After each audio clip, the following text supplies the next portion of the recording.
Hello and welcome to this CAMS webinar for parents and across Sussex.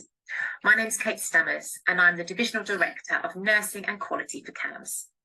I'm so pleased that you signed up to attend this webinar. In CAMS, we've developed a series of rolling webinars. We hope that these will help you to better support your child's emotional wellbeing and mental health, and also provide some support to yourselves.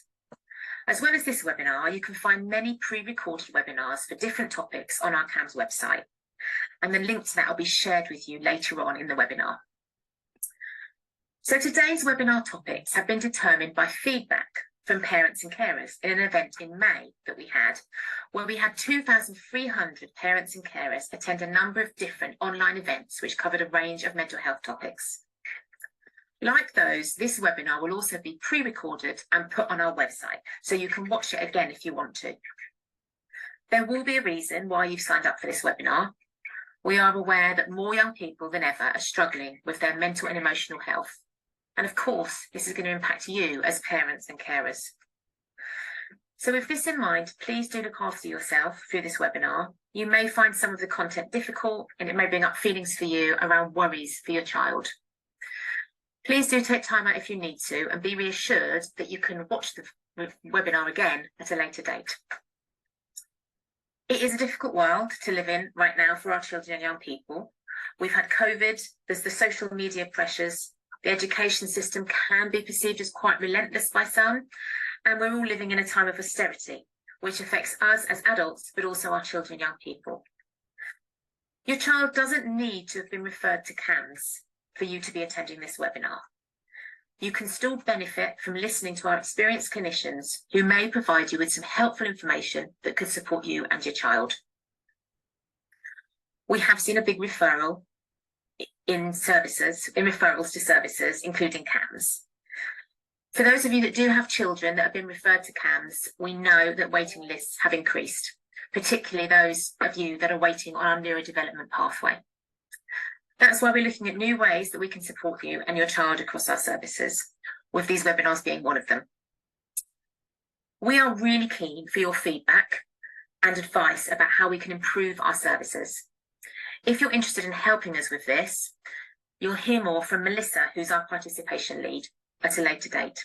A little bit later in this webinar. Okay, so we really hope you find today's webinar useful and informative. Please fill in the feedback form at the end of the event so we can learn and improve in the future. Thank you so much. Hi, my name is Melissa Bateman-Saw and I am the CAMS Innovations Through Involvement Lead. That means I have a pan-Sussex responsibility for participation and setting up new initiatives and ways of working within CAMS. Firstly, I'd like to welcome you to our webinar today. I really hope that you get something useful out of it.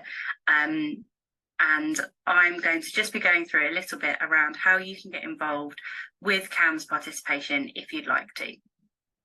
So just to show you initially where we sit within CAMS, Vicky Ashby is the East Sussex CAMS manager, and she has a responsibility for participation across Sussex as part of her role. Then there's myself as the Innovations Through Involvement Lead, and then there is a participation manager in each area. So whether you live in West Sussex, East Sussex or Brighton and Hove, there is a participation manager who is always happy to listen to your experiences as a parent or carer around your experience with CAMS and how it's affecting your child or young person and your family as a whole. We also have Jade, who's our fabulous team secretary, who helps us with all of our admin side of things. And if you've recently emailed our team inbox, it's normally Jade that will be responding to those emails, which obviously there have been a lot of with regards to the webinar provision. So this slide here just shows a little bit about our feedback pathways. So over on the left-hand side, we have what we call an EBE, an expert by experience. So that is either a young person or a child who uses CAMS, or a parent or carer who is also using CAMS. And that can mean that you're using CAMS either as somebody sat on a waiting list, somebody who is actually accessing support currently, or somebody who's accessed support in the last 3 years. You guys are people that we come to when we've got consultation and need ideas for new ways of doing things or feedback on how things are going. All of our service users are offered opportunities to provide feedback, and that can be formal. So that can be through what we call routine outcome measures, and they might be provided in the clinic room by a clinician, asking people to fill in kind of how they're doing and how their experience has been with CAMS. They can be also informal, so they can just be in general discussions with a clinician or with somebody like a participation manager.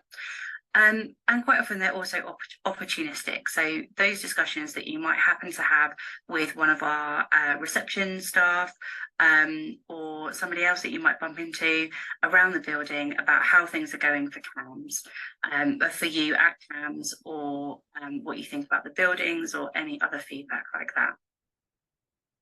So our experts by experience generally at the moment are young people, and they're offered opportunities to get involved in things like focus groups, interview panels, participation groups, and we're also looking to build our group of parent carer representatives as well, and we're linking in with our local parent carer forums to do that.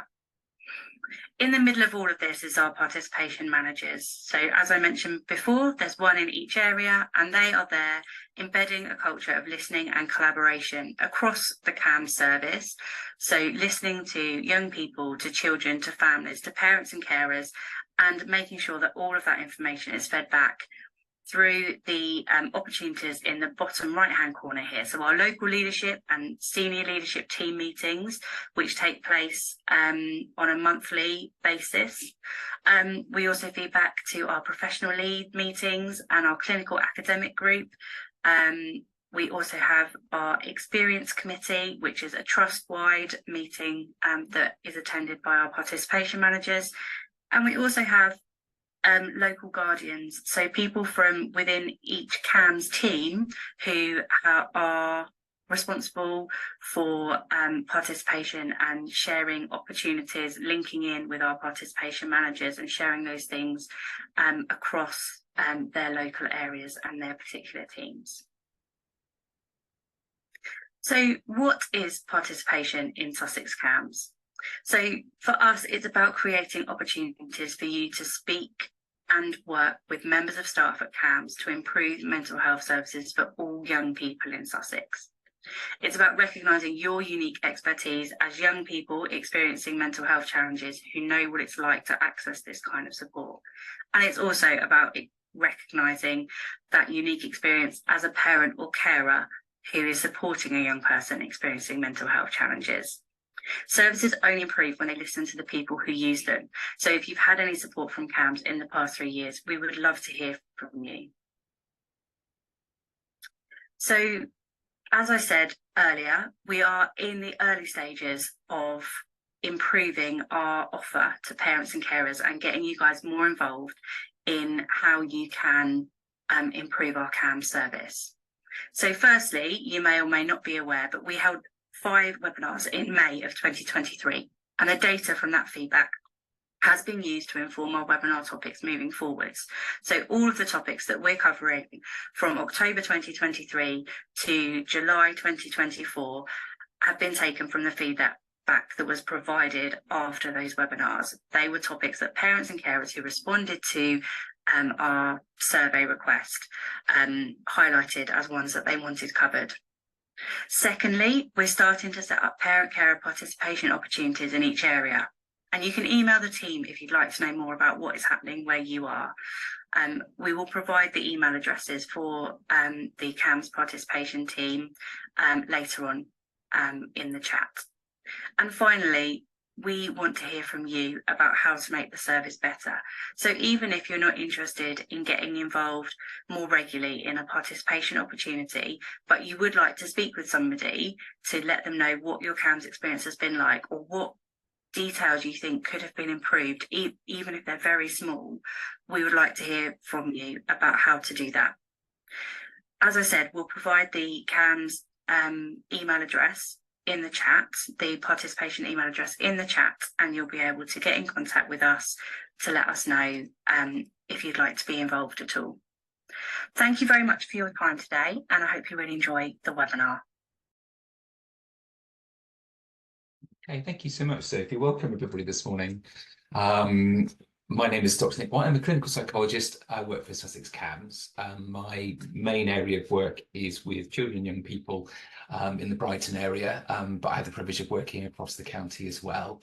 And it's lovely to have you join us this morning. I think we were talking a little bit about some of the requests and thoughts that come in from parents and carers in the past about topics of interest. We were very conscious that it is very hard to, I suppose, really to do justice, as it were, to what are very complex experiences. So what we're going to think about today is we're going to think about perhaps enhancing a bit of an understanding about obsessive compulsive disorder as a parent and as a carer. Again, very mindful that these are topics, and we'll talk about this in a moment, that you may have a very wide-ranging experience of. As Kate Stammer said at the very beginning, if there are things during our conversation today, during the webinar, that resonate with you, that might connect with some of your own experiences, and you feel you need to take a break, that's no problem at all. Please do feel able to do that. As Kate said, the webinar is going to be recorded, and we're sort of aware that we sort of respond and manage information in different ways. So please do use this time this morning in the way that works best for you. The other thing, just to say again, I'm really conscious that it is likely that it's hard to cover all the topics relating to obsessive compulsive disorder or OCD in the time we have available today. So hopefully what we've done is provided a bit of an overview, some ideas and perhaps some thinking points for you as parents and carers, and that also we can have a think about some resources at the end as well. There are going to be some interactive elements, and I'm going to ask you to do a few experiments with me as well. But what we'll hopefully do is to give some food for thought, and this may resonate with some of your experiences as a parent and a carer, perhaps some of your own lived experiences, or perhaps some curiosities that you have about OCD. So what we'll do is we'll make a start, but hopefully again today we'll touch on a range of topics and issues that will be very helpful. We're actually going to start momentarily with a bit of a question. And this is a very broad-reaching one. And as Sophie had said earlier, the text number is in the chat. And the first question is a little bit about what words come to your mind when you hear OCD? And I think the reason for asking this is actually OCD is a term that's used in lots of different ways in our conversations, in media, just in all around us. So I just wonder whether, could you please think for me in the first place, and perhaps if you feel able to contribute, just think what words come to your mind when you hear OCD? What I'm going to do is I'm just going to stop screen sharing for a moment. And then, Sophie, I know that will allow you to take over the screen share, and that you'll be able to show a little bit of the results of what people are saying. Coming in thick and fast. Okay.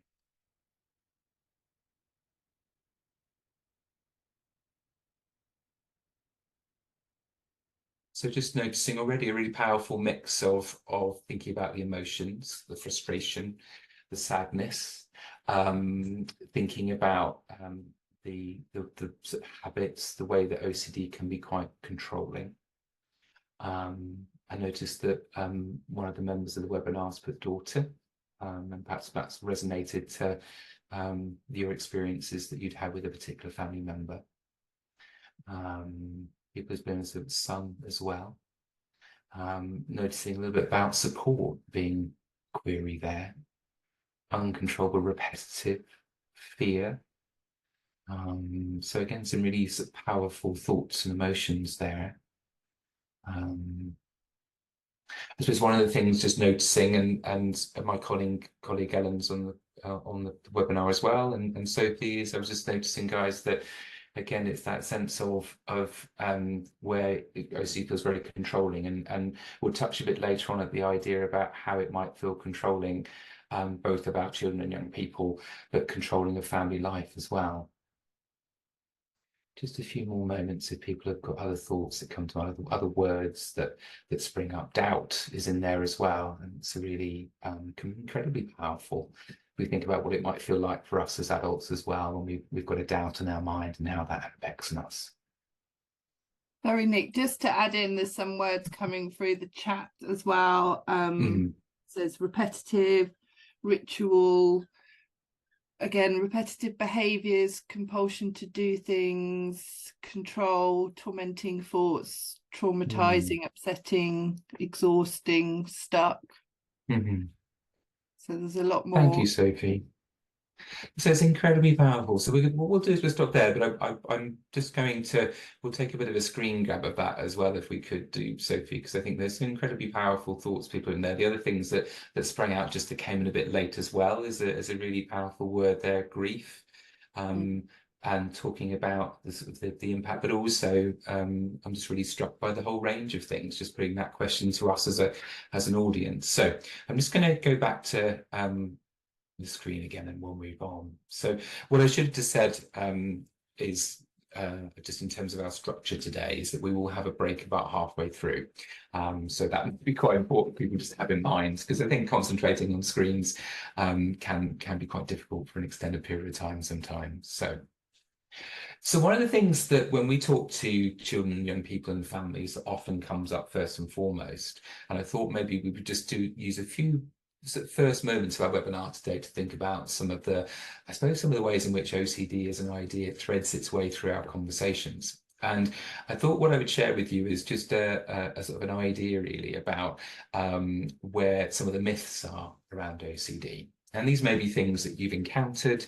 These may be things that your children have mentioned to you if you've got direct experience of this. So I think I just gathered together some of the things that we might often hear as a team, but things that you might often have around you as well. So I think one of the sort of the main myths that people talk a lot about when they've experienced OCD is that idea that we're all a little bit OCD at times. And I think it's a very common phrase, isn't it? And I think it, our experience is that it reflects when perhaps we have a discomfort about something that doesn't feel quite right, that we maybe have an experience where we sort of find ourselves dwelling on something, or that we feel that something isn't quite perfect, that we need to act on something. And as we'll come to a bit later in the webinar, actually, those are very common experiences. But I think what young people feed back to us is that the qualitative difference, so the marked difference between that experience and the experience of OCD as a mental health condition, and how powerful and overwhelming it can be. Certainly there are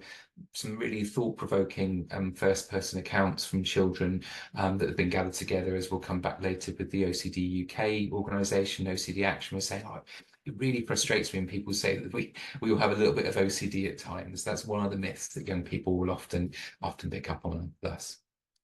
Another myth, OCD is not that big a deal. People just need to relax and not worry about it so much. So it is true to say that, as we've said in the wordle area, worry and anxiety are things that do feature in OCD. But again, it's about that idea of intensity. And if you have people in your family, if you've supported children and young people, you have relatives, your own lived experience, what we do understand is that OCD is something that can be all-encompassing, incredibly powerful. And actually, on the outside, it can seem very illogical, and it might be easy for someone to say to us, well, why can't you just stop that? Why do you have to do things in that way? But actually, it doesn't capture that kind of internal experience of what's going on. Perhaps related to that first one is the myth that that I think young people do, which is that everyone with OCD is neat and organised. I've certainly had young people say to me, actually, if someone walks into my room, they'd think a vomit hit it. But actually, for me, it's organised and structured in a way that is meaningful to me, that helps me feel okay, that helps me feel as though things are under control. And I think, again, that idea of bringing together the notion of OCD being neat and clean is probably a sort of a slightly popular myth, an idea that sort of often comes up in all sorts of situations, in TV, movies, comments that you might hear around you. So again, things to keep in mind. The myth that OCD is about hand washing and cleaning. So as we'll find out later on, it is true to say that the very dominant versions of OCD often do include hand washing and cleaning, but actually there's a much wider range of experiences that young people, children and adults can have when they're experiencing OCD that can be incredibly powerful for them. And some of them may not be on the surface. Some of them may be internal to what that person's doing. They may not be visible. And I think that's a dilemma. We'll come back to it later on for us as parents and carers. It's about how do we have conversations, for example, with schools, with other members of the family, with friends, about what our young person's experiencing, when perhaps some of the things aren't on the surface. They're not perhaps in the way of hand washing or cleaning, things that might be a little more obvious to those observing. And the last one, the myth, is that people with OCD are just weird, neurotic or crazy, and there's no hope for them to ever lead happy or functional lives. And the truth is, actually, OCD can be very difficult, but there's lots of evidence suggests that with support, with the right thinking, is that actually OCD is something that can be supported with, that recovery is possible. I think, though, what can be very difficult is that when people have had long-term experience of OCD, and I think I'm just remembering, Sophie, and then back to the word earlier, that word stuck. So stuck with rituals and routines, but also stuck with the idea that something can't change.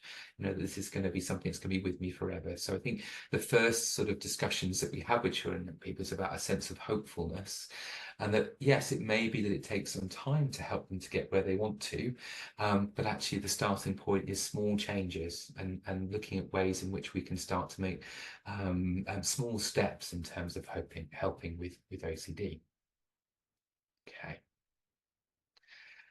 So I just wanted to read something to you. So this is from Isabel, who is an ambassador for the OCD UK organisation. And I think this is a really powerful poem. And I know it's just there in front of you. So please obviously do take some time to read it as well. But if you don't mind, I'm just going to read it out loud. I think it captures again some of our young people's experiences in a really helpful and thoughtful way. So OCD is, it's not that I've got a quirk or that I worry too much. It's not that I like to wash my hands so thoroughly. It's not that I don't want to go out with people. It's not that I don't trust you or think that you're dirty. It's not that I can't be bothered to help you or that I'm lazy. It's not that I'm distant or unfriendly or that I don't want to talk to you. It's really that I have OCD, an overbearing cage, thieving me of calm, the paralysing shapeshifter demanding my attention, a fiendish loop of compulsions consuming me in a labyrinth of distress, the unprecedented thief, subtle until it becomes debilitating, a frustrating companion, both destructive yet humbling, the encompassing disorder forcing many into years of isolation. It's so much more than you think. So I think Isabel's poem is very powerful. And I think one of the things that springs out to me is that line, subtle until it becomes debilitating. As we'll talk a little bit more about this morning, I think it's about recognizing that OCD's experience is very individual to each person who experiences it, that there is a hope for recovery, but that understanding is the very key part, the very building block that we have in place to help us in the first instance. And I think having a chance to speak with you today, I think hopefully will be a good starting point. So in terms of what we're going to try and cover today, is we're going to think about a little bit more about what OCD is, what keeps OCD going. And we're going to have a break, and then we'll think about what can help OCD, in particular what parents and carers might be able to do to support when their children or young people or someone in their family is struggling. And we'll think a bit more about resources. I'm really aware that there's going to be a very wide range of experiences in the workshop today. So what I'd like to do is that we're going to do another quick poll with Sophie's help. And what we're going to do is just that we're very interested in just to try and think a little bit more about the experiences that have brought you along to the workshop today. So I'm going to stop screen sharing for a moment. And Sophie, I'm just aware we're doing this poll slightly differently from usual. I just wonder whether I just needed to do anything slightly different as well. No, you just text A, B, C or D to the same text number as before, and the results will populate. You can select several options if that is your experience. Thank you. So just feel free to contribute in any way you feel comfortable to. The reason that we suggested that you can complete more is we're very aware that there may be experiences on the call today where you've got a mixture of your own experiences and someone in the family. So we've got A, that you support a child in your family who has OCD, I think has OCD. B is that you've got your own lived experience of OCD. C, that you've supported other relatives and friends with their own experiences of OCD. And D, that perhaps you've not had direct experience, but you'd like to know more. So just have a think. Can see already, Ellen and Sophie, that perhaps quite a large number of people today have come because they've someone in their family, a child in their family that are supporting.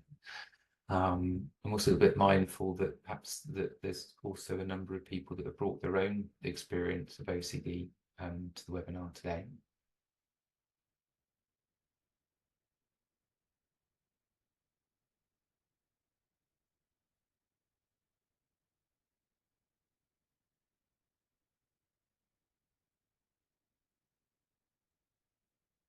Take another few moments. It looks, just from judging this, it looks actually perhaps the majority of people today have had a family connection, either in their own experience or with other relatives with OCD.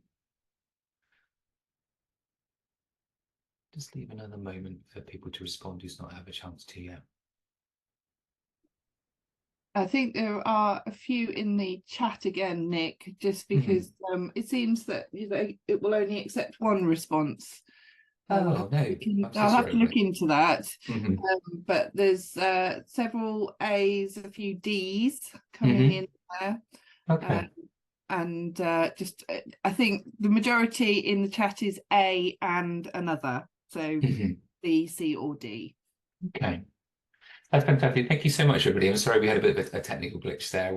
That's one for us to follow up, Sophie, isn't it? So what I'll do is we'll stop that poll there. But that's really helpful to know a little bit about some experiences, and I can see that some people are also responding in the Q&A as well. So hopefully, in terms of what we discussed today, that there'll be an opportunity to touch on some of those curiosities that you might have, and it's been really helpful to know a little bit about what's brought you on today. Again, what I'm hoping to do today is give a little bit of flavour about people's individual experiences as carers.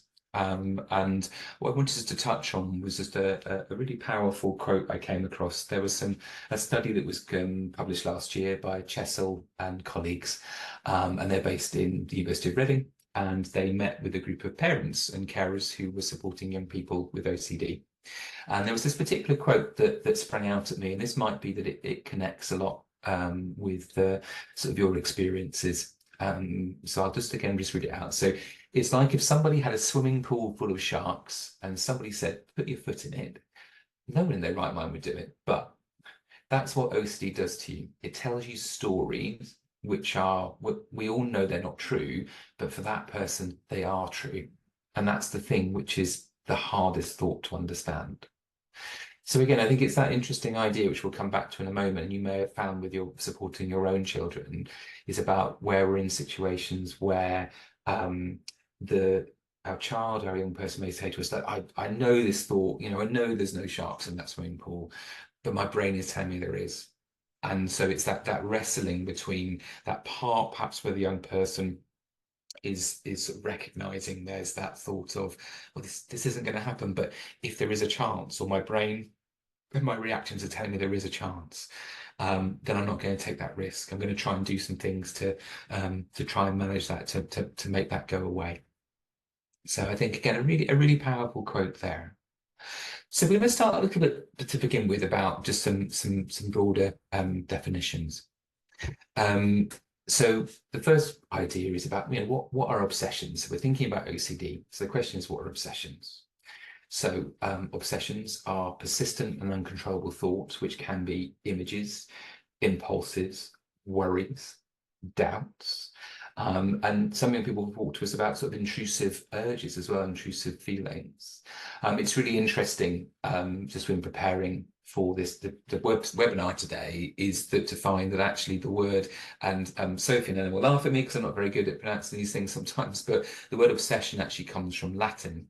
And it comes from a Latin word, which is obsidere, which I can't say very well, but it means to besiege. So if we think about that idea, young people, and from our own experiences, feeling besieged by these thoughts, besieged by these uncontrollable thoughts that are coming in.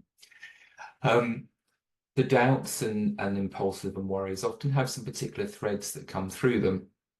And one of the key threads is that they're always unwanted and disturbing. That they are very often oppose the values that young people hold. So the word that's often used and often spoken about is this idea that they're ego dystonic, which I guess is really a sort of a slightly more floral way of, or a fancy way of saying that it's about where someone is having thoughts and feelings that are very much against who they are as a person. And I think one of the things that we'll come to a bit later is that we sort of recognize that for some people, including autistic young people and neurodivergent young people, that value of needing order is also very important as well. And what can happen is that if you have a thought or a feeling or an impulse that feels as though it's difficult to understand, that it throws you out of your own routine, that in itself can become disturbing and upsetting.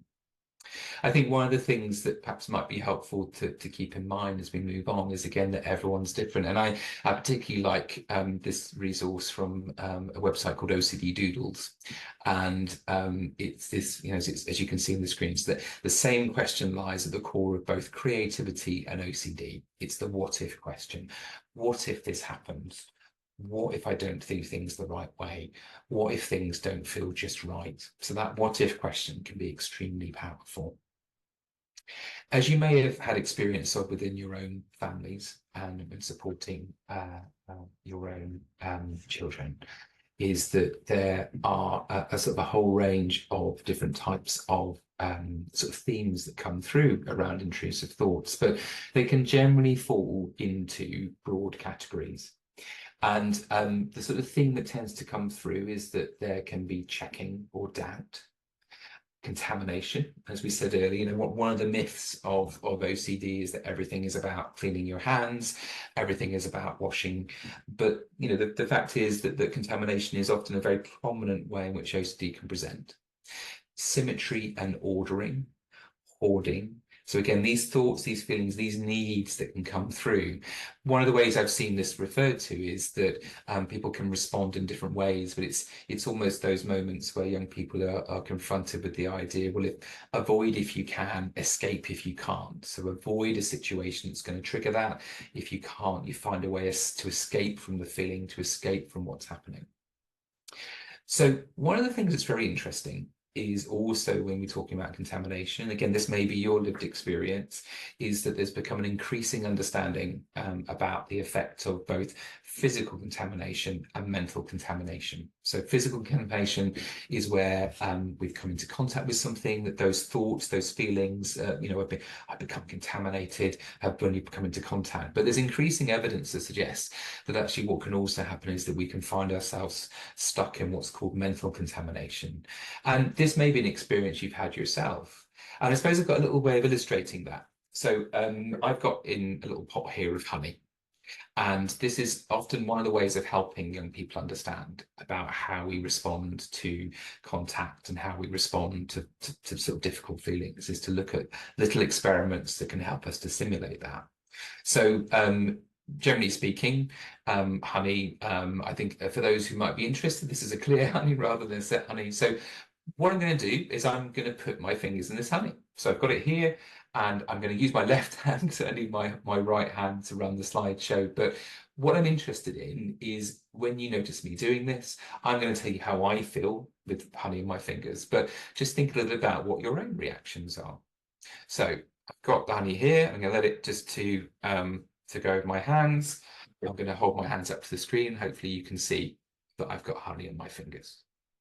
So I suppose what I noticed first of all is that it's perhaps not quite as runny honey as it should have been. It's been in the cupboard a while. I suppose what I feel is that there's a stickiness on my hands, and I feel like it's very gloopy.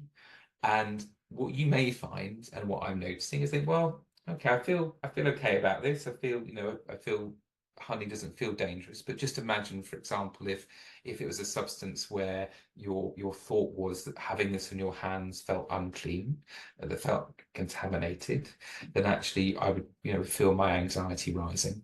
But what you might also find as an audience is that for some of you, actually the whole idea of putting your hands in honey may have caused a bit of a reaction for you, a bit of a sense of, oh, that doesn't feel very nice.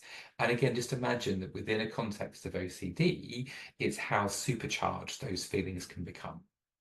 So again, it's about the idea of the fact there's quite a lot of individual differences in how we respond. Often with the obsessions that we're talking about, there can be quite a powerful sense of how disgust fits into the picture as well. But actually it's about thinking again that when we're trying to help our young people understand their experiences, it's about acknowledging it's that initial reaction, but then what happens after that initial reaction is what can then start to cause us to become stuck. So because I do need to match the slides up there, I'm just going to grab something quite and we'll come back a little bit later about how we can have in mind with our children and young people, again, that understanding is often the very important first point when we're supporting our children, helping them feel that you're on side with them, helping them feel that you appreciate that what they're experiencing is something that can be very powerful. One of the things that is quite a common experience, and again, you may have seen talked about or may have had experience of talking about with your children and young people, is what's often referred to as just right OCD. So just right OCD is a phenomenon that's been talked about a bit more recently. And so it's where young people might talk to us, and you may have had your own experiences, but may talk about the feeling that things that don't feel quite right, it doesn't feel complete. Often with many of the obsessions that we might have, and we'll come on to this in a minute, is that the intrusive thought may feel quite shocking. It might be really unpleasant. It might be about harm happening. It might be about there being something that you may do or you may think may happen. With the just right OCD or a just right version, people might have an obsession with the idea that, well, I don't feel I've done something enough. It doesn't feel as though I've quite connected to what I need to do. And that can feel very aversive for some people. And it can become very, very stuck for them. So whereas, for example, someone with a just right obsession might find themselves feeling their hands not quite clean, they might be cleaning their hands partly because they feel there's something harmful on them, but also partly because there's that sense of, well, I haven't done enough. It's not complete. Things don't feel just right. And again, it can, although it can co-occur with anxiety, you might often find yourself in conversations with your children or young people where they say, it's just an uncomfortable feeling. It's not that I'm worried. Until I've done it, it doesn't feel quite right. So again, just be thinking about how some experiences that might not initially seem to make sense. It's about sort of sitting down and thinking with your son or daughter or the person you care for and thinking, actually, what's your individual experiences? What does it look like for you? One of the first things that we would do when we're supporting children and young people when we're thinking about OCD is just recognizing how common certain intrusive thoughts are. So I'm just going to share a slide here. I'm very aware that from the conversation that we had on the poll earlier, that there are a number of people on the call today perhaps have their own lived experience of OCD. So what I just would make you aware is that we're just going to talk a little bit as we are now about some of the intrusive thoughts that are very common. So if, you know, in talking about this, there are moments that don't feel quite so comfortable to listen to, please do, you know, feel free to take a break. But I would also say that we're not going to go into a great deal of detail around these thoughts. Purdon and Clark in 1993, so quite a study that's been around for a little while now, a terrifying amount of time actually, but the study I think is still a really good example of this, is that the idea that actually this is a phenomenon, these kind of intrusive thoughts that we get, the obsessions or the thoughts that pop into our head are actually really common. So what they did a survey of 293 people. And in that survey, what they did was they listed a number of different potential thoughts that people might get, thoughts that could be potentially upsetting, that could be things that people could feel worried by. And again, just to be aware, these were people who didn't have a diagnosis of OCD and were not sort of reporting in a clinic type of setting. So I'm just going to do a little bit of a, unfortunately, there's no prizes involved here, but I'm just going to do a little competition, just have a sort of a guess to yourselves about how many people responded, for example, that they would ever have a thought about running a car off a road. So just thinking there for a moment, you know, all of us, if we're drivers or even if we're pedestrians, we may have thoughts about other road users. So this is that thought there. So what, you know, how many of us might have a thought of running a car off the road? So in this survey, the answer is that 64% of women and 56% of men had a thought about running a car off the road. So again, this is a population of people that wouldn't regard themselves to need support, that this wasn't something that was a recurrent difficulty for them, but did say they'd had that thought at least once in their experience. Again, the next one, insulting strangers. I wonder how many people think had responded in the positive that they had this experience. Okay, so in this case, 50% said that they had that thought as women, female, and then 59% male. Accidentally leaving the cooker on. So again, if we think about some of the themes that come through intrusive thoughts, often they might be about harm coming to others. They could very well be that thought that actually you've done something wrong that's going to cause that harm. Again, we'll come back to that in a moment, but this is quite a commonly reported thought. So again, accidentally leaving the cooker on, how many do we think may have reported that? Well, the answer is a huge amount. So, women reported 79%, 66% of male. So again, these are very common thoughts that can occur. As we start to get a little bit further into the list, one of the things that the researchers looked at was perhaps slightly more taboo types of thoughts. So, for example, kissing an authority figure might be one of the thoughts that had been on the list. And the response from those, they were saying, well, it's a little bit less, but nonetheless, a little more than over let's have a look here. So probably about a little over a third of women, almost half of men said that they had thoughts of kissing an authority figure. And the last one here is, well, again, contamination from doors. How many people had that thought? Well, 35% had that thought. So 35% of women and 24% of men. When we talk with children and young people, and again, if you've had lived experience of this as an adult or as a young person, very often the thoughts that can pop in can be taboo. So again, some of the thoughts can be quite sexual, some of the thoughts can be quite harm related. And naturally, because as human beings, we notice what we think, we are going to be sort of dwelling on those things. But it's just very interesting if we just take this as a starting point, that actually within a general population of people, having these types of thoughts is very common. It's something that's there. It's something that people have experience of. And I think that can be a good starting point when we're thinking about supporting children and young people. If we go on now then to think about what compulsions are. So compulsions are a response to upsetting and intrusive thoughts that are intended to neutralize or fight them. As we were saying, as I noticed when we did the word earlier, a lot of people talked about repetition, about ritual, about sort of checking and doubt as well. So one of the very powerful things that intrusive thoughts and OCD tends to introduce is about that seed of doubt. Again, we'll come on in a minute to think about how this fits together. But what compulsions are, if you can imagine you've got a thought that's come in, it's caused you a huge amount of anxiety. It's only natural that what you're going to try and do is you're trying to remove that. You're trying to remove the anxiety. You're trying to get rid of it. So it might be a response to intrusive thoughts, as I say, that intend to fight them. It can be that it could be a physical activity, or it's also quite important to mention about mental activities as well. So we talked a little bit earlier about how we might notice or how people might be aware that someone's experiencing difficulties with OCD is that at times, and we're becoming an increasing understanding of this, it can appear as though actually there aren't any compulsions.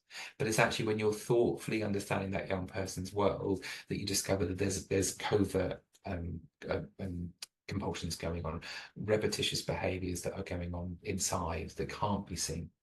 They can involve also a lot of avoidance. So it can be that what's happening is that there's an attempt to avoid a situation or a trigger, so that kind of compulsive avoidance. Or it could involve rumination, sort of thinking through about the thought itself.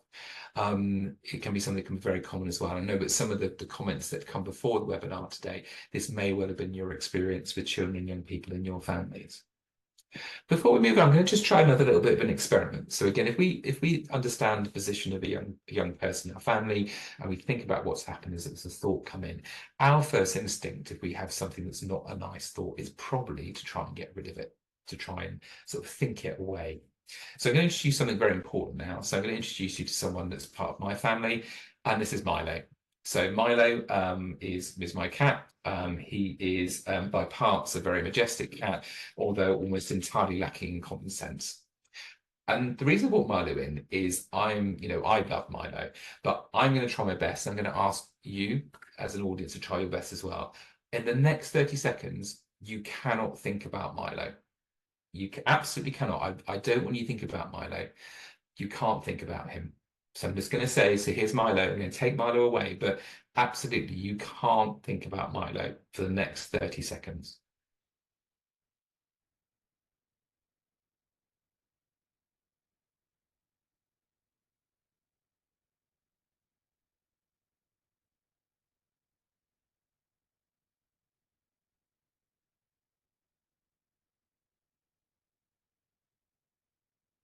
Okay. So I'm going to bring Milo back in again.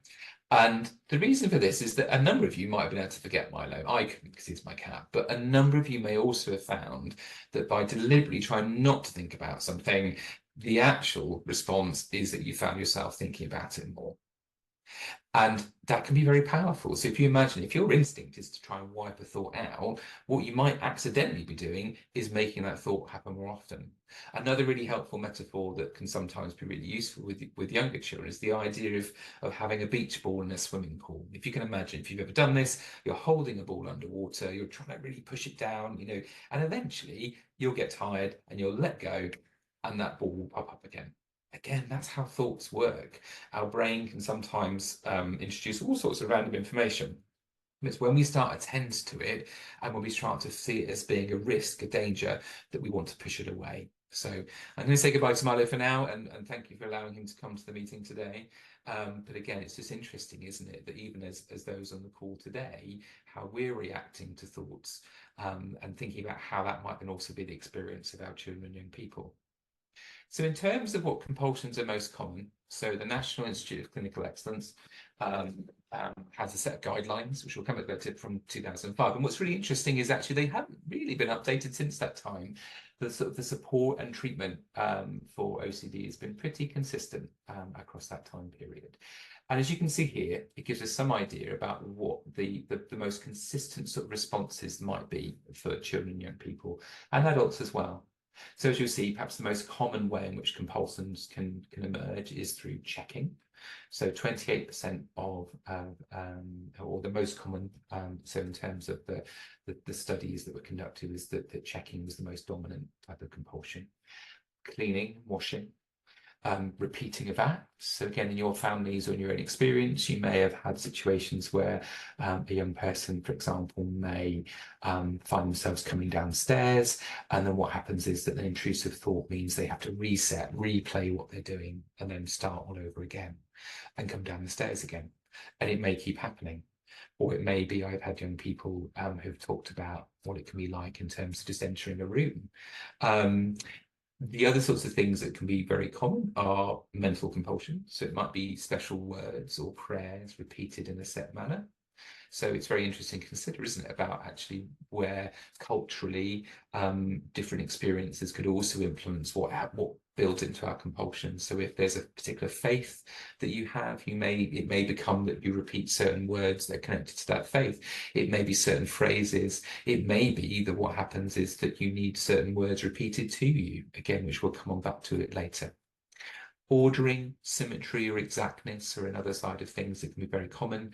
Hoarding and collecting and counting. But again, I think the important thing is to say is that if what you see on that list doesn't feel like it quite captures the experience of the young person that's in your life, is that actually that's not a complete list. And actually what we're just thinking about is that basic idea is what might be my son or daughter doing, or the person I care for, that's designed to neutralize that anxiety. It's designed to somehow stop that intrusive thought becoming a reality. And again, we'll talk a bit more about that in a moment.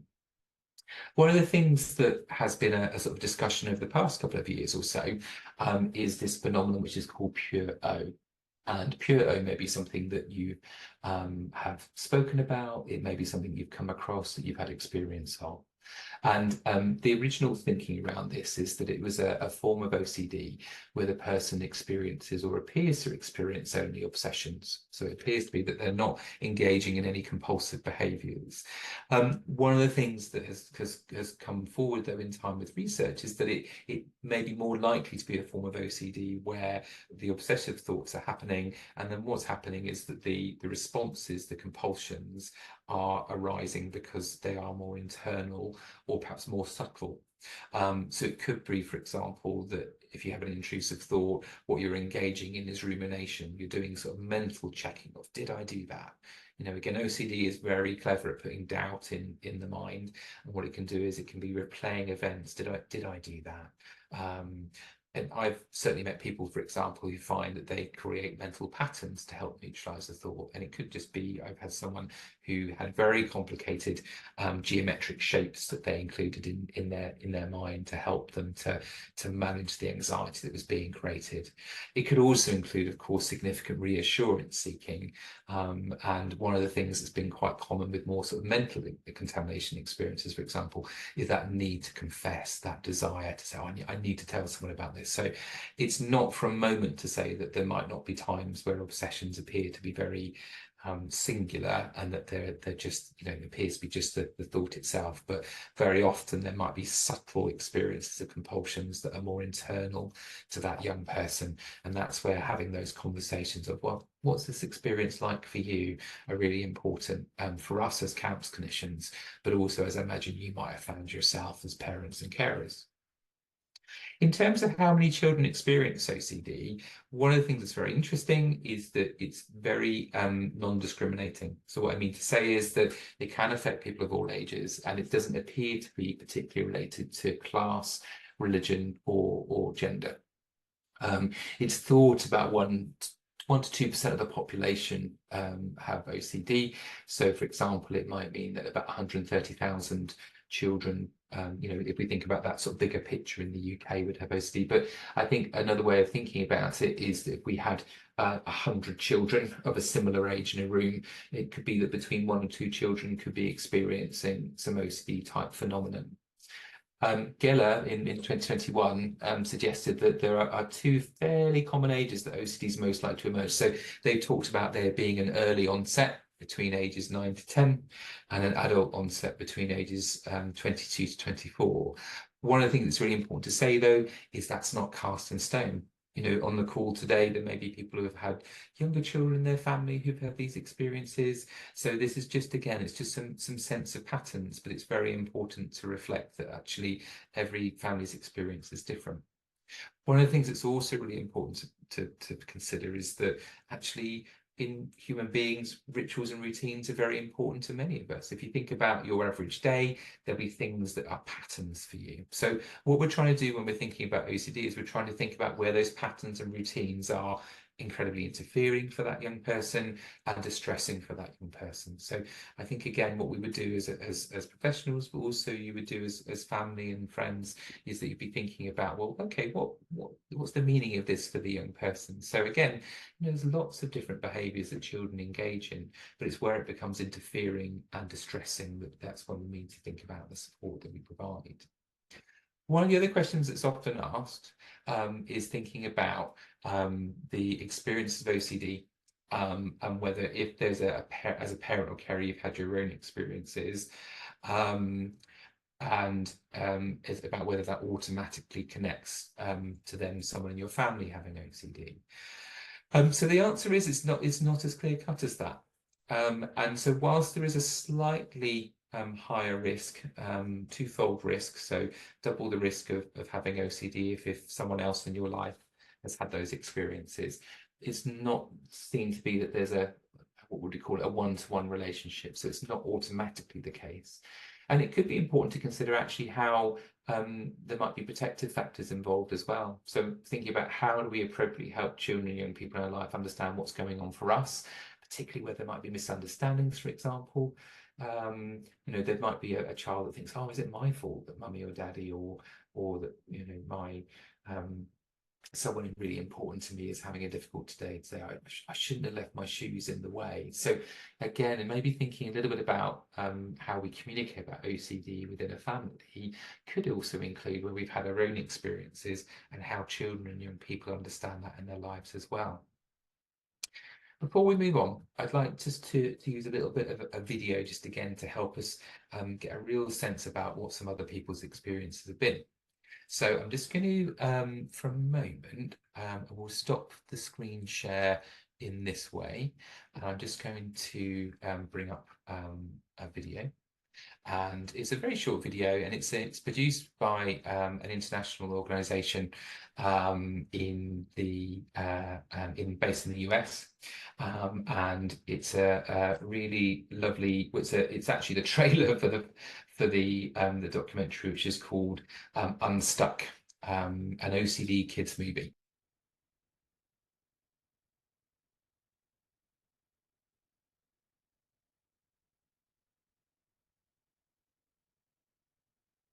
Is the sound at the moment? Is it playing now?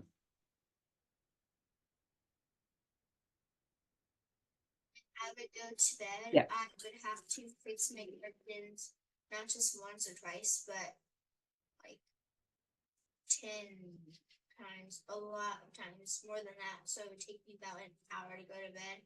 Most of the rituals that I had, they all had different meanings behind them, but one of the things that I had to do is like I could only wear certain clothes, and if I wore another shirt or another pants, I would it would just say something bad would happen to like my family or friends.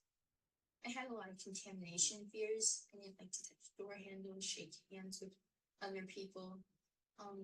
Just in fear that I would get sick or catch a disease, or that there would just be germs all over me. And I could transfer it to my family and friends. Sometimes if I saw something that I'd never seen before, I would still like find out what's not right about it, and then I'd base it, and then I just find a way to like annoy myself. I'd find a way to hurt myself and be like, oh, that's not perfect. Don't look there. It's gonna mess you up, and will or I know that something bad will happen to it, or something bad will happen to me if I keep looking at it, or something. And I was like, at the end point, I kept looking at something bad, and I was like hitting myself and trying to just not look at it, when I do something. I knew all this stuff was fake, but it was hard for me to say no and stuff. So I knew that it wasn't gonna happen, but I know that it's unbelievable that I'm just gonna poof and I'm a bodybuilder, but it's just so real to me in a way.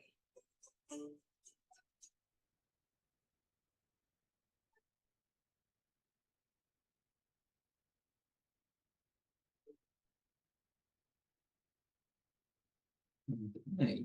So just with apologies, we're just taking a few moments to reset. But I think one of the things that struck me about that video, let's just quickly go back to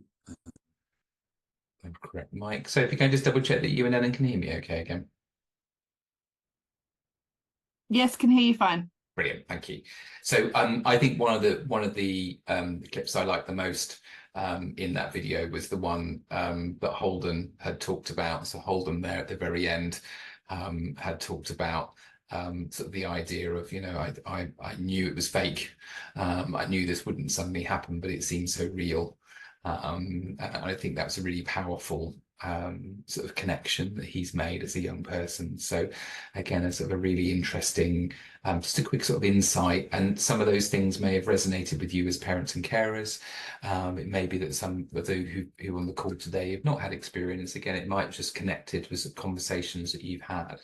If you just give me one moment, for some reason the slideshow has stalled. Let me just go back, and I will then screen share again. Okay, so before we take a break, what I'm going to do is I'm just going to have a think together with you about how we bring all that information together. What could be the beginnings of our understanding when we're working with young people, but also what might be some of the helpful things as parent and carers that can support your discussions and conversations with young people in your lives.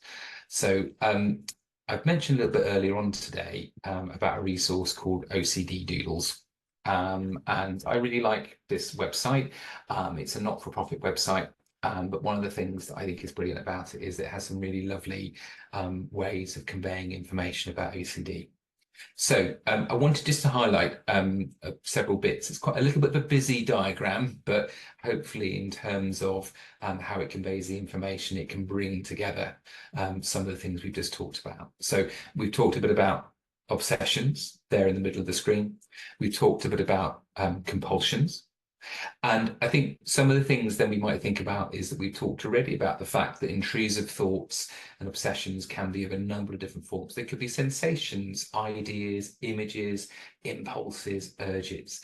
And the key thing is that they then lead to distress. If you see that little lightning bolt over the right-hand side of the screen there, and what happens is it triggers, it's a very natural thing to do. If we're upset by something, if we're feeling overwhelmed by something, we are going to want to take control of it. We're going to want to try and feel better.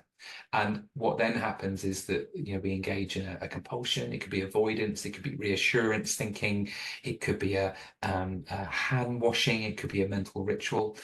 And I think the key thing here, and again, you may have found this in talking with young people in your lives, is about how much of a cycle it becomes. So one part to illustrate is over here.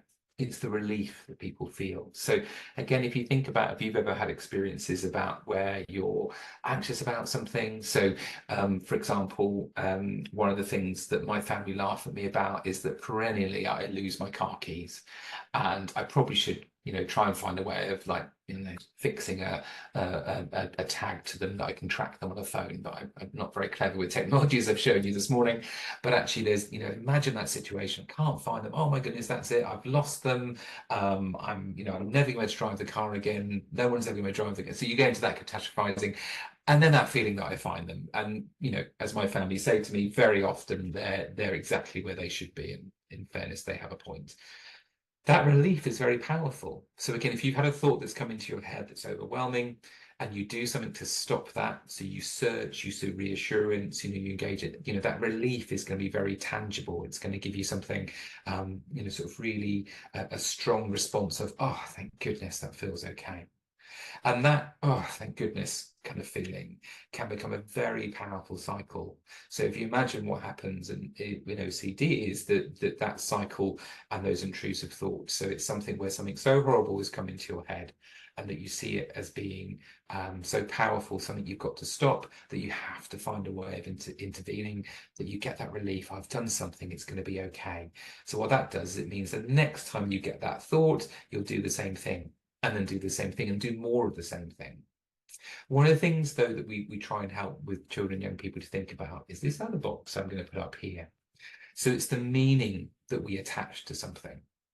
So what happens, of course, and we did with our little experiment with Milo earlier, is that if we had a thought that come in, and particularly I'm aware that there may not everyone on the call today would maybe as much of a cat fan as me, is what you might find is that you might thought, oh, I don't want to think about that cat. So, and this guy's just asked me not to think about it. It's fine. I'll just, it's just a thought.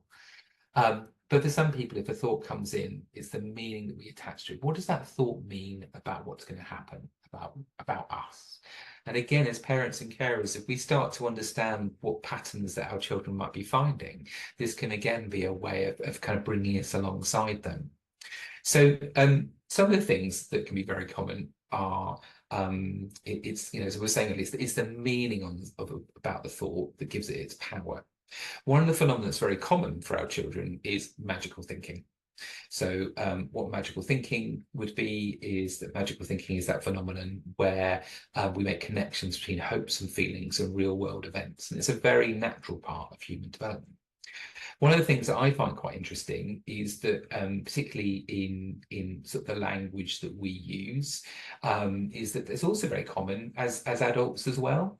So what can happen is that we may find ourselves in a situation where we there's that classic phrase people say, is they say, well, knock on wood. I'm going to knock on wood, and I hope that doesn't happen. Or that people might say that they will, classically people might say, well, I hope that doesn't happen, knock on wood. So again, it's that magical thinking. We know that knocking on wood doesn't have a connection with the outcome of what's going to happen. But what we will do is that we'll engage in that anyway, because it's a way of us feeling sort of more positive about things. It's a way of us feeling as though, well, actually, we kind of, we're taking control of something that's upsetting me. Again, if we amplify that and then think about what that might be like with thoughts that are very overwhelming, this is how the pattern can very fixed. So meanings could include, for example, I've thought that, and now it's definitely going to happen. If that did happen, it would be my fault and my responsibility. These thoughts mean that I'm a horrible, awful person. These thoughts mean I'm going mad.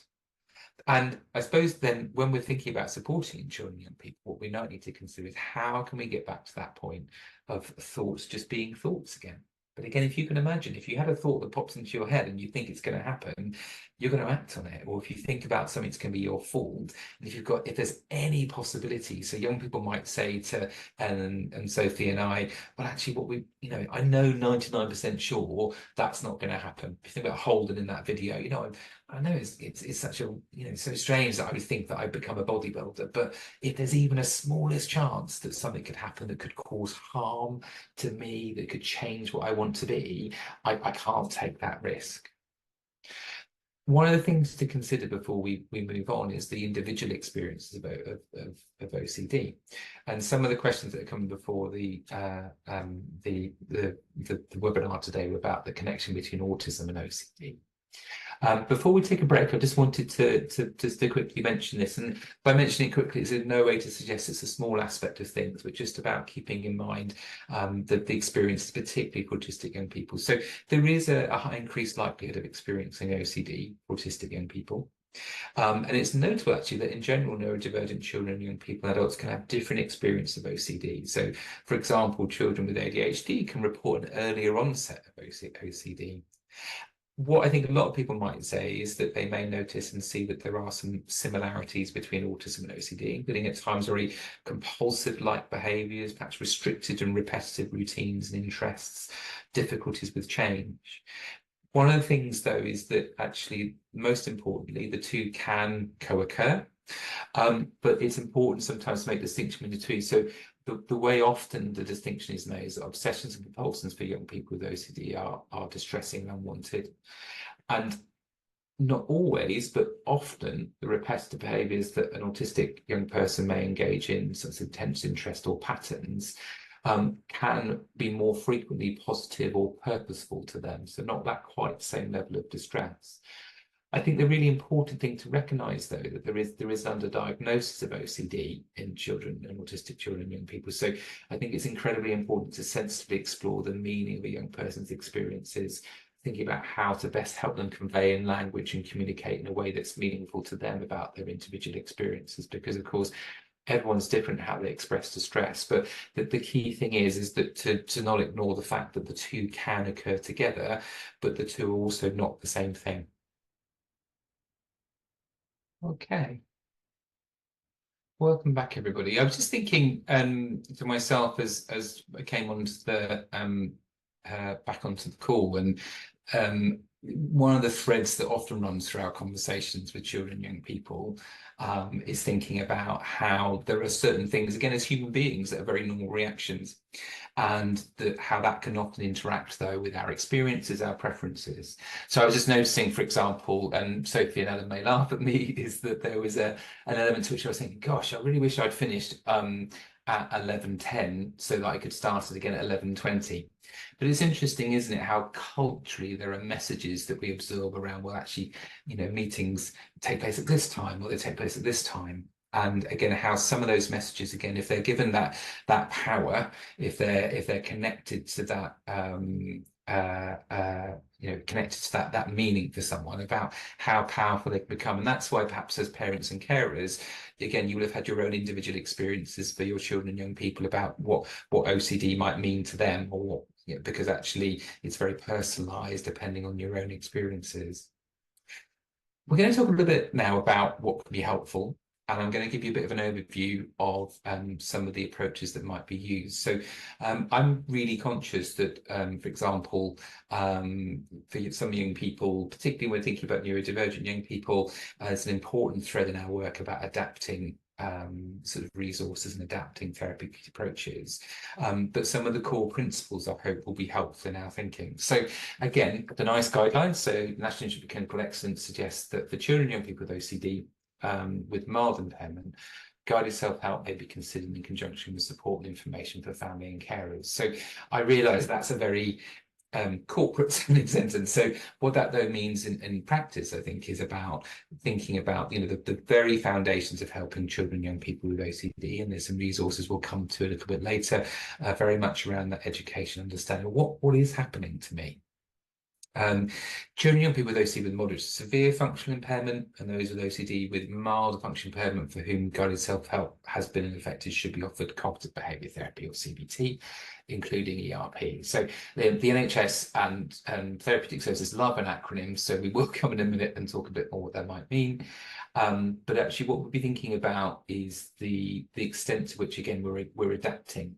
And some of the questions that often come to us is about whether medication might be needed for OCD, and the answer is in some cases that can be the case, and that potentially if OCD is extremely interfering for a young person, so functionally having a huge impact on their life and a disabling impact, then compared to, for example, other types of approaches or other types of difficulties, it's possible that medication may come at an earlier stage in terms of the treatment cycle. So again, it's not always a sort of straightforward question to answer about medication, but I think it's something that certainly there are perhaps more common experiences of having therapeutic work alongside medication from an earlier stage. So CBT, cognitive behaviour therapy, what might it look like for OCD? And this isn't to acknowledge that there aren't other approaches, but at the moment, in terms of the evidence we have and how this is applied, this is one of our sort of dominant models and ways of working. And there may be certain things that we could borrow as parents and carers that can be helpful. To be clear, however, this is not suggesting that you're conducting CBT yourselves, but it is about thinking about some of the tools that could be helpful in your lives together with your children. So the building block is about psychoeducation to start with, so understanding what is OCD. One of the things that can be really quite helpful is something that Mark suggested in anxiety, which is externalizing OCD. So helping the child to see OCD as outside of them, so they can join with. Now, I've just noticed a typo which is allies. It was meant to be allies. I'm sure ally would also help defeat it, but to join together with allies to defeat it. So, for example, you might say, well, what does OCD look like? And in the language we use and bringing it a little bit to one side of that young person, it can actually be very powerful in terms of having, you know, feeling as though it's something you can get to grips with. So it could, for example, look like a OCD monster. And what's really interesting in our experience has been is even if it's with older young people, having this sense of having something to get to grips with can be really powerful. Having that illustration, it can sort of diffuse it from being just something that a child or young person is sitting with inside their own head, as it were. And it can be very helpful for adolescents as well. With the benefit of hindsight, I realised that this young person's picture, which was from OCD UK, is actually titled Mr. White. And I didn't really think about that. But so in this picture, you can see here, maybe not so clear in the presentation, but you've got Mr. White is whispering into the ear of the young person. In this, the OCD monster is shouting at the young person what they should do. So again, it's not some people worry that by externalizing that you're somehow making it feel like it's something that is separate from the person. You know, could that have negative effects? But you know, on the whole, what we find is that by doing that, if it fits for the child's way of working, well, it can be really powerful in terms of thinking about kind of taking some approaches against it. But working against OCD, we're trying to trick OCD, we're trying to play it its own game. That can really help someone not feel blamed. As you may have found yourself, if your young people have had support around OCD, is that the specific form for OCD that takes would include exposure and response prevention, so ERP, which works directly on the OCD cycle. So the exposure part is where you do something that brings on anxiety, and the response prevention is where you support it to make a choice to stay in that anxious moment instead of doing a compulsion to reduce it. And the idea is what you do is your anxiety will gradually reduce, which breaks that connection between the intrusive thought and anxiety. And this may help to ignore thoughts or stop you from feeling the need to perform the compulsion. I think one of the things that's very important to recognise, though, is that when we're approaching OCD, it's not about approaching it as a one-size-fits-all experience. So as we'll come back to in a minute, although this can serve as a starting point, it's about adapting it to the individual needs of a young person. So particularly thinking about neurodivergent young people, particularly about where young people may have also experienced trauma, which can be an influence around OCD. I should be very clear that not in every case, but certainly when we meet young people who might identify identify a particular event that occurred for them, for example, where family members have been injured, or where there had maybe been a car accident or a house break-in. Those kind of influences can mean that we really need to fine-tune the experiences specific to that child or young person. So, as we've sort of saying there, what ERP does, it's based on the idea that intrusive thoughts can make you feel anxious. And so what happens is the compulsions, you get relief from the anxiety. But as we see in the moment, the difficulty is it supports your brain to go, well, actually, that's it. Those intrusive thoughts are absolutely right. Something bad's going to happen if I don't carry out that compulsion. So that vicious cycle keeps on going because we don't feel like we've got any other options. We're sort of stuck in that cycle. And again, as you might have come across before, what we think about is doing this in a very gradual way. So you might start off. So if, for example, a young person has difficulties in relation to checking, what you might do is that you might think about, well, how can we think about the form of checking that is perhaps, and it could well be, it's still very intense, but it's not your top level of checking. What you might do, for example, with checking is you might build a hierarchy, say, well, okay, it looks like at the moment you have to check that plug socket 8 times before you leave the house. And if you haven't checked it right, you have to start again.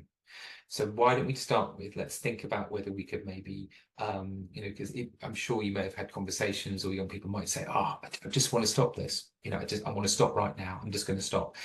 Actually going straight from having a very strict routine to doing nothing at all can be really difficult. If you can imagine that as adults, we would say, gosh, that's really hard. So what we'll be trying to do is to build a gradual hierarchy. So you might hold back from those compulsions for a few minutes at the beginning. You might wait longer and longer each time.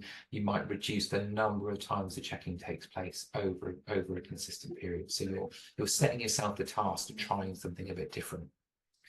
What we're sort of thinking about as our research improves is also, so one part of it is reducing the connection between the intrusive thought and the anxiety, but what we're also doing is we're sort of addressing the thought itself. So we're thinking about how it might disconfirm our expectations of what's going to happen. It might challenge some of those thoughts and meanings we have, but we'll come back to that in a second. But again, if we think about what that looks like, this is the anxiety curve. This is from a book that I'd really recommend, and we'll come back to in a moment about resources. So again, it's about, let's say, if you see here on the left-hand side of the screen, this is the anxiety scale. It's about saying, well, okay, what happens? I get the thought, my anxiety rockets up, but then I do the compulsion. I do the thing that helps me to feel like I'm stopping that event from happening, and then my anxiety goes down. And that's really human, isn't it? It's a really natural thing to do. The difficulty is that next time it reinforces, it sets up the idea, okay, the only thing that's going to stop my anxiety is I need to do that compulsion again. So again, it's that pattern that we're sort of locked into. What we're then doing with exposure and response prevention and CBT is that we're thinking about, okay, what to do is we start off at the lower level. Something that might give you a bit of an increase. So again, with the anxiety, as you can see here, it said, okay, well, let's start off. What we're going to do is we're going to fight back against OCD. We're going to start off with something that is relatively less powerful, and we're going to try and disconnect it from those compulsions. Let's see what happens. How can we challenge some of those patterns that OCD has got itself stuck in? One of the other approaches that we might include is we might include the idea of testing OCD's rules. So as you might find in your lives, together with your children and young people and those you care for, your own experiences, OCD often has some very complex rules that children and young people can find themselves following. If you think about those young people that were talking in that little video clip that we had earlier on, it's like, well, I kind of know this wasn't going to happen, but this is the rule I'm following. So what we can introduce is that we can introduce the idea of theory A, theory B. And what we're trying to do is say, well, okay, on the one hand, it might be theory A. So OCD is telling the truth, and my thought means that bad things will definitely happen.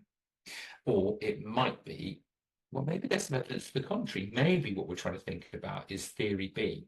So that OCD is lying, and it's only thoughts and worries that I'm dealing with. So when I say only thoughts and worries, of course, it's not nice to be worried, and that in itself is very impactful. But again, what we're trying to do is we're trying to get away from the fact that thoughts are the same as something happening, or that they're the same as me being responsible for something, or that I have to stop something. We're trying to break that pattern.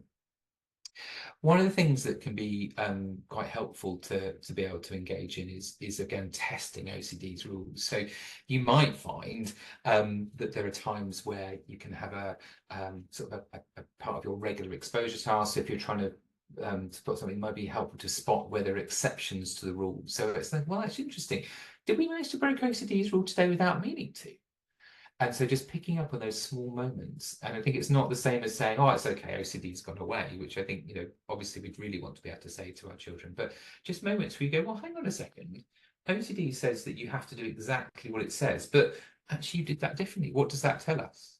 And the answer might be initially, well, it was a fluke, but it could be saying, well, no, it still doesn't matter. You still did things differently. You still didn't get stuck with that. You can also test things in what can sometimes be quite a fun and light-hearted way, but still test those ideas about the idea of what was it about thoughts that then can lead to something happening, those rules that we're following, the meaning we put on things. So just as an audience, I'd like you to help me for a moment. So I'm going to get you to just listen to these numbers for me. So the numbers are 01, 17, 20, 21, 24, 01, 12. So I've just read those numbers out to you. Those are in fact the numbers of the Euro Millions ticket that I brought yesterday in preparation for this webinar. So I might say to you, okay, everybody on the webinar, I want you to think for me as hard as possible that I'm going to win the Euro Millions tomorrow. And I like to think I'm a generous person, so if we do win, everybody, we'll find a way of sharing amongst those on the webinar today. So I'm being a bit silly. But in some respects, what I'm doing is, again, we're thinking about the rules. So the rule is that what you think becomes reality, or what you think is going to cause something to happen, or you'd be responsible. So does that stand for everything? And very often young people say to us, well, no, it's something bad. But again, if we're trying to break down OCD's rules, it's about just helping us think about, well, let's just think a bit here. Where are there inconsistencies? So again, if I can just ask for all your thoughts about winning the Euro Millions lottery, the draw's on Friday, I think. I'm not very good at lotteries, Ellen, but let's see how I go. And if we win, we'll be in contact and we'll let you know how it's going. Before the webinar today, I had sent out some messages on social media just to get some experience and some thoughts from parents and carers about what they would want to feedback in a webinar like this today. So when I went onto Twitter and or I think I have to legally say Twitter, no, X now formerly known as Twitter. I'm quite old, I still call it Twitter. I just asked parents and carers, what would you want parents and carers to know? And so I've included 3 examples with the permission of the people that came back to me. So the first one is this one. I'm just going to read it out to you again. It might be hard, depending on where you're viewing us today, it might be quite harder to read on screen. So some thoughts. So as a parent of someone with OCD, I would say empathize. Try to understand the emotions associated with obsessions and compulsions. Do not try to rationalize away or argue what can seem bizarre beliefs or thoughts. Don't let your world contract too much if possible. Maybe recognizing how serious and debilitating OCD can be.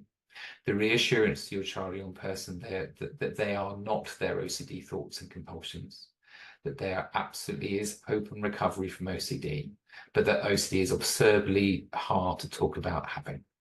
And it's worth saying that that was a carer who also had their own lived experience of OCD as well. And last of all, again, another carer with their own lived experience and also supporting a child with OCD. Remember that if we snap at you, if you innocently alter one of our rituals, we don't mean to hurt you. It just scares us not to complete them and everything feels wrong.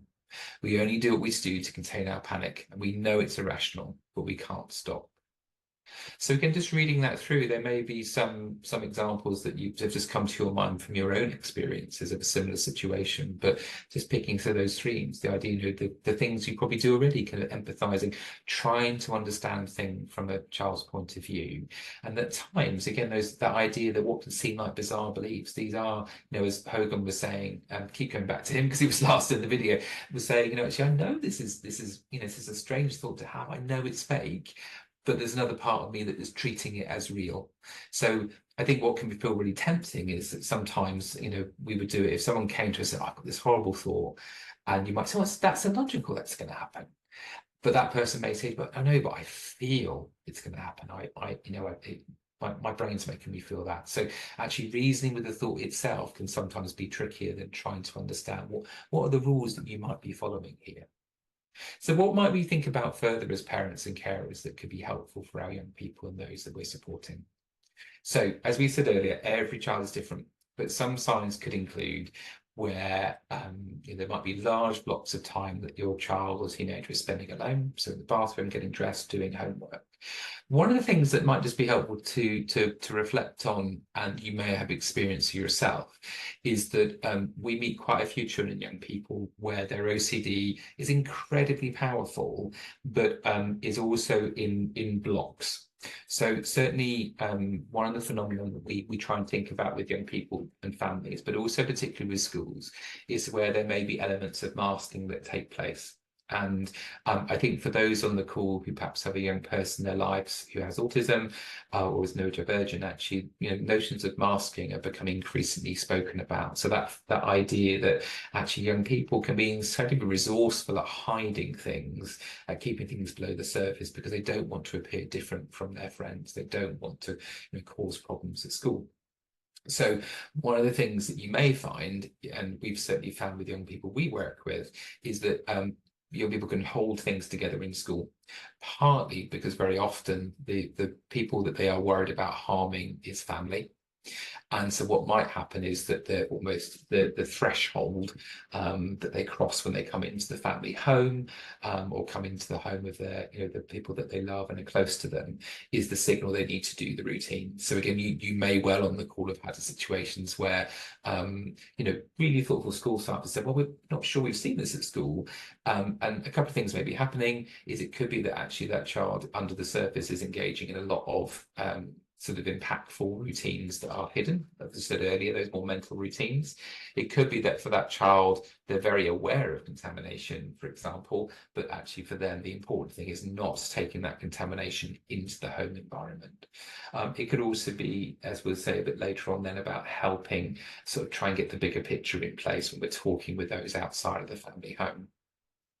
Early signs, again, doing things again and again. Questioning of self-judgment, that's an excessive need for reassurance, which we'll talk a bit more about in a moment. Simple tasks taking longer than usual. Increased concern for minor things and details. Severe and extreme reactions to small things. Inability to sleep properly. Staying up late to get things done. Significant changes in eating habits. I'm just thinking about the little girl in that video is talking about having to draw their curtains 10 times. And if it wasn't done the right way, we can imagine they might then repeat that and repeat that. And I think what we find, and this may be your lived experience as adults and as carers and parents, is that actually it seems sometimes a bit those critical times of the day, sort of morning, evening, where perhaps routines can be more prominent. Daily life can become a struggle, but also that sort of indecisiveness. Now, that list could also refer to a number of other sort of experiences that children can commonly have. But I think what we're thinking about is where we see the clues combining together again, sort of particular thoughts and patterns that seem informed by a fear of something happening. And then trying to wipe out those potential events happening. In terms of what you might notice and some of the things we would be thinking about is where, unfortunately, we can find ourselves getting caught in OCD's trap. So one of the things is that parents may say, well, we can find ourselves getting caught in family members' behaviour along with them. So, for example, washing your hands whenever you they wash their hands. And I should just say, actually, before I go through this slide, is that this is in no way a criticism of when this might happen for us as parents and carers, but it's just very powerful about how OCD can kind of invade family life for us as carers, but also thinking about siblings, thinking about friends, where OCD kind of draws people in. So this is not about it being anyone's fault, but it's understandable when we've got a very distressed young person in our lives. What we want them to do is to be okay. And I think that's a very normal reaction for us to have, but it's just keeping an eye on where that trap may creep up on us and some of the things we might need to do differently. So again, you may participate in a family's OCD behavior, young person's OCD behavior. You might help with avoidance. So you might, you might do certain things for them, like laundry, so it's cleaned in the right way.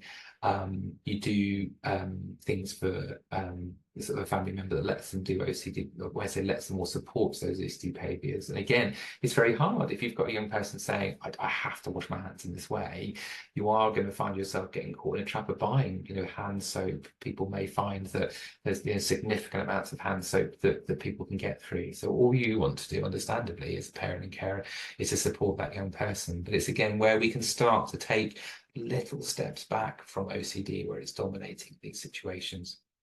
You might alter the family routine, you might alter the way your family usually does things, so changing the day that you do things, or when there's a family event, making changes in leisure activities, so family member means that you can't leave. And again, it's thinking about also the effect that this might have on work as well, and on your own experiences as adults, and where that impacts on your mental health and well-being.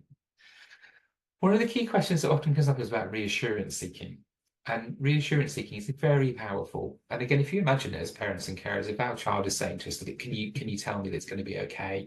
Can you do this for me? It's going to be natural, for us to do that. So it's natural not to want someone we care for to be in pain or distressed, and important to remember that OCD. So, OCD is not caused by reassurance. I think there's often quite a worry that parents might say, oh gosh, did I always used to do this? Did I somehow cause that? And I think in terms of what we understand of OCD's, sort of connections, first of all, it's very different for everybody, and it's much more likely to be a perfect storm type moment. So there can be situations where, for example, if a young person is worrying about something, that they notice that by doing a certain behaviour, it helps them to feel a bit better. That can sometimes be the starting point of a set of routines and expectations. But again, reassurance is often a side effect of OCD, and it's something that can be very difficult to know how to manage. As you may find yourself, it could include questions such as, did that happen? Did I touch this? Am I clean enough? Can you do that? Can you pick that up? Again, there's reassurance tasks, but also those questions. It may involve, this could be your lived experience, about having to think about repeating comments in a number of ways, in a particular way a number of times, as saying something in a certain tone of voice, or for a young person might say, no, that's not it. You need to say that again. So the starting point, we talked a bit earlier about the ways in which we might start to see OCD as being separate. So it's important to keep in mind there's no perfect way of managing what is a really difficult situation. So when it comes to reassurance seeking, it's really important that what you might start to do is think, well, actually, I know that that's OCD that's kind of getting us into this trap.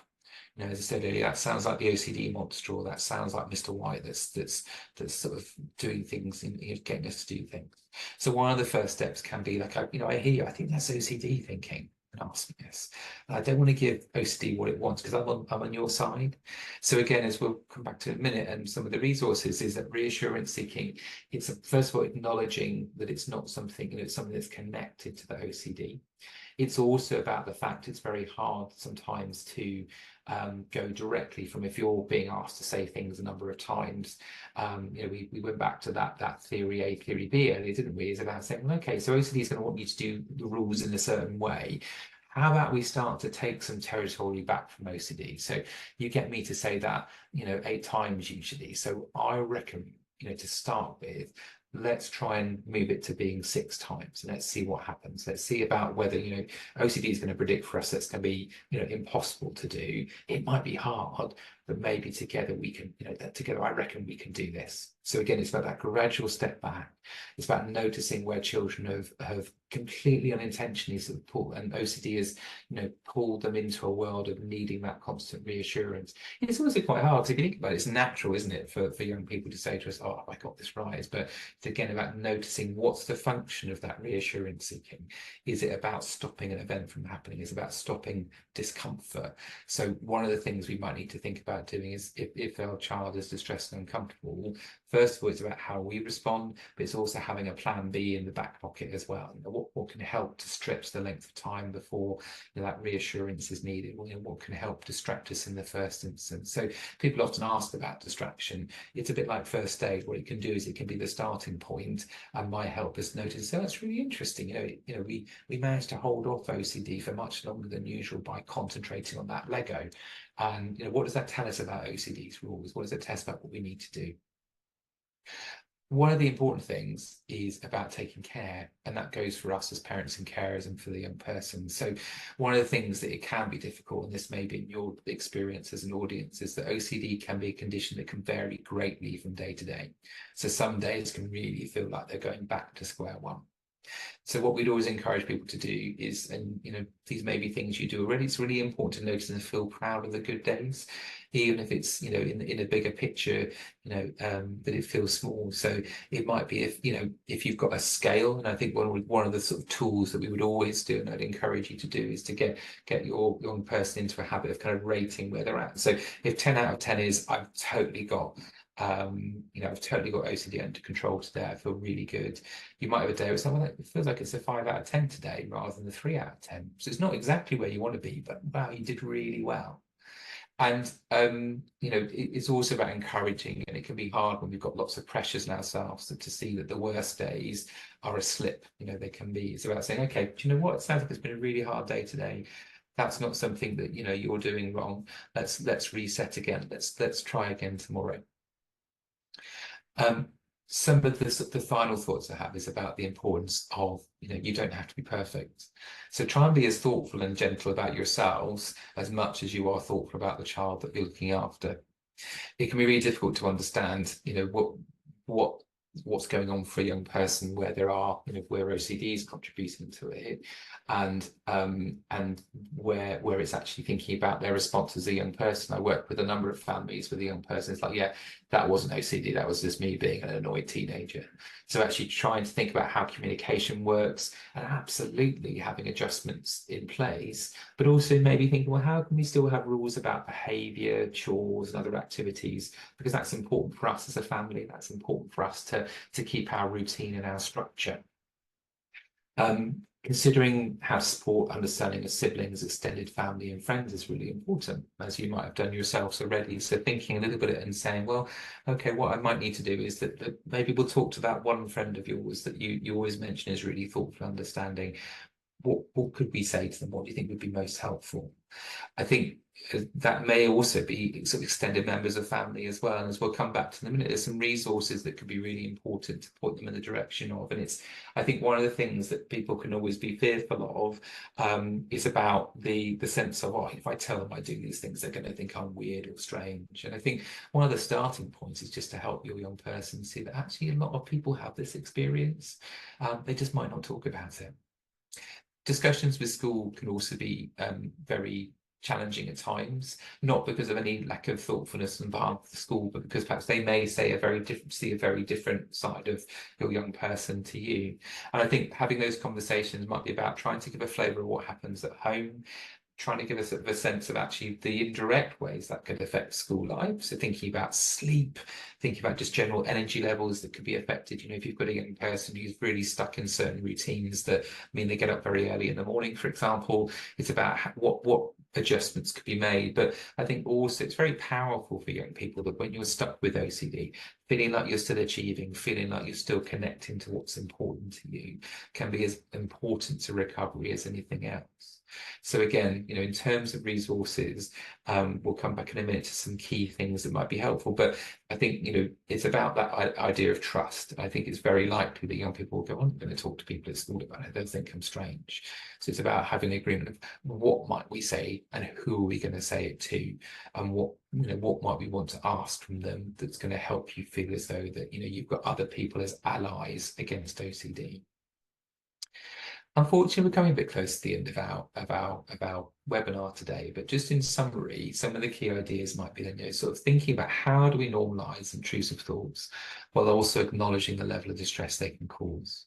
Helping thinking about our children express when worries are increasing OCD is strong. So, again, thinking about the different age ranges there might be on the call today, actually having a way where you don't have to put into words what's going on can be really powerful. So having a visual way, having a sign or a code that perhaps that you've agreed in advance can be really powerful. helping younger children and also some older young people see OCD as external to themselves. And it's not, sort of thinking about the fact that we encourage young people to take an active role in their recovery. When we see OCD as being external, it's not with the intention of making you feel out of reach, but what it's intended to do is say, actually, this isn't you talking, this is not your values, this is not, that idea that often we come up against, where young people might go, oh, it's really horrible having those thoughts because I'm not somebody I don't like the idea of harming people. It's against who I am. And it's saying, well, that's OCD talking. This is not you. So let's work against OCD. Let's try and break its rules. Trying and spotting our OCD is set traps as a family with reassurance and thinking about how you can take some time back from OCD. So again, there's that phrase, isn't there, about not sweating the small stuff. Sometimes actually keeping an eye on the small stuff can be the real beginnings, the seed of helping young people feel they've got that bit of that control back again, a bit of that ability to make differences. And then taking opportunities to notice and celebrate when you're breaking OCD's rules can be really powerful. Again, something it could feel very small, but going, do you know what? Actually, it's really interesting, isn't it? OCD says that you can only do what it says. That OCD would have a set of rules. We totally smash those rules today. And it might be different tomorrow, but we've always got what happened today. Sophie's going to paste into the chat. There's some really helpful organisations in the UK that can support with additional sort of resources and tools. And I think I would just want to highlight particularly OCD UK. I've mentioned a couple of times today, and OCD Action. But OCD UK have got some really well-resourced and supportive free resources for parents and carers and for schools. And I think one of the things that that can be very useful is just having something that feels it can maybe do some of the explaining for you if you're not quite sure how to explain it. I'm really conscious as well that there may be a number of people on the call today who or the webinar today who maybe have been listening, either thought, oh gosh, actually I'm wondering maybe if my son or daughter may be struggling with this, but also may have had some moments where you've sort of thought yourself about whether this is something that can impact on you. So first and foremost, in terms of referrals, the link in there in terms of referrals to Sussex CAMHS, as Kate Summers was mentioning initially, we're aware that they're in terms of how we can offer support, that there sometimes can be a time delay. What we are trying to do is work more broadly with other organisations across all of Sussex in terms of how we provide support to children and young people who are experiencing OCD, and it's part of a project and work that we're looking at across the next year is how can we enhance the offer to young people with these experiences. Just as a thought though, one of the sort of resources that I really like that's come across is something again from OCD UK, where it talks a wee bit about if you don't feel you can put into words what you're experiencing, partly perhaps because it might be something that can feel quite triggering to talk about in terms of there's a really sort of lovely example if you were having to talk to a GP as an adult, for example, and you wanted some help yourself, is that kind of worrying about sort of things. This may be a good way of being able to pass to the GP and say, this is kind of where I'm starting at now, rather than feeling like you have to go into lots of detail if it's too powerful to do that. Last and by no means least, there's some really lovely books out there, particularly written with those with lived experience. So people may have come across Touch and Go Joe, which is Joe Wells as a teenager with a complex experience of OCD. This is a really lovely book in terms of talking about their experiences. Up and Down Worry Hill is a really good book for much younger children. Breaking Free from OCD is a resource that's been really well used. It's a little bit older now, I'm sure Isabel Heyman and the team wouldn't mind me saying, but it's still a really valuable resource. So thank you so much for your time today. I'm aware that we've gone through a lot of information, and as Sophie said earlier, this webinar will be recorded. What we would love to do is, if there's particular feedback that you've had, we want to try and enhance what we're doing in terms of our information. And I know, Sophie and Ellen, that you're going to put a link in the chat to looking at some feedback that we'd be interested in having. But I hope that listening today, there's been some helpful information that you've been able to draw upon, and that we've been able to cover, I guess, a lot in a very short space of time. So thank you so much for listening. And again, just keep those hopes for those lottery numbers. We will look to let people know if we've won, and then we'll look at how we do some profit sharing around that. So thank you so much for your time. It's been lovely to have a chance to speak with you, and maybe we get a chance to speak again soon.